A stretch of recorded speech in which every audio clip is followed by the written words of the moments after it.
Alright, last video in the Harbor Freight dual blast cabinet build. If you've watched any of the other videos, you'll know that I've taken two of the Harbor Freight blast cabinets, or central pneumatic blast cabinets, and bolted them together back to back to make a dual blast cabinet. Now obviously I couldn't just bolt them back to back and everything would work. I had to do some modifications to it, and one of the most obvious one is the plumbing underneath here to tie these two hoppers together. I didn't want to have just two hoppers that weren't tied together.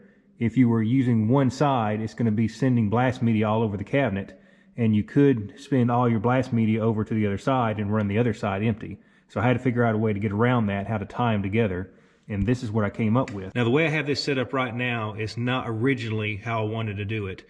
You'll see later in the video I came up with two prior designs. The first design didn't work at all, and the second design worked, but I had interference down here at the bottom where all the plumbing was. It was hitting the bottom of this plywood and made everything too tight. I wanted to be able to take this stuff apart to get media out or to clean out if anything got jammed up in there. I took two 45-degree PVC fittings and extended them down using 1-inch pipe and tied it all together in a central point right here using this little clear plastic piece. This 4-way connector, I purchased it at Home Depot. I'll put the number of the item in the video.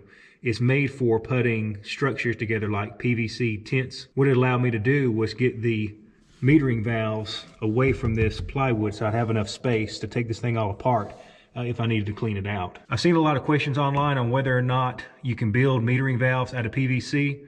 I tried it. It works. I don't know how long it's going to work. It doesn't seem to be tearing it up.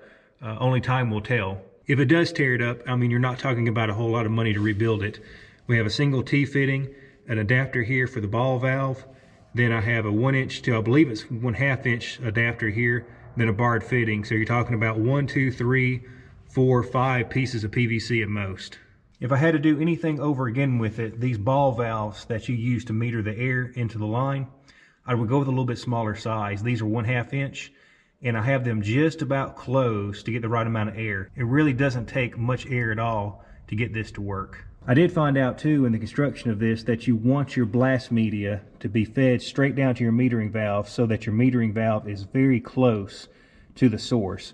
You want the air to be able to be right there beside the blast media to pull it up. If it's too far away, it's not going to have enough vacuum and the blast media will sit there. It's just not very fluid. Now this blast cabinet does have two guns in it. I didn't use the original central pneumatic. I replaced them with the Eastman guns. My original idea was to have one hookup for the air line here to go into this regulator and then oil separator and dryer, and have two lines coming off of that to both pedals.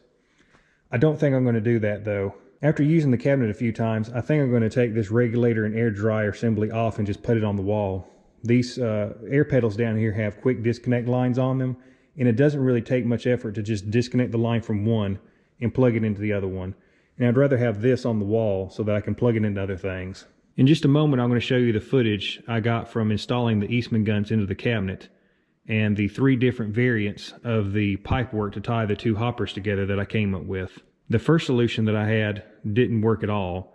It consisted of 2 metering valves tied together with a single horizontal pipe, and the vacuum produced by the Eastman gun or any gun wasn't sufficient to move the blast media across that pipe. It's just not fluid enough.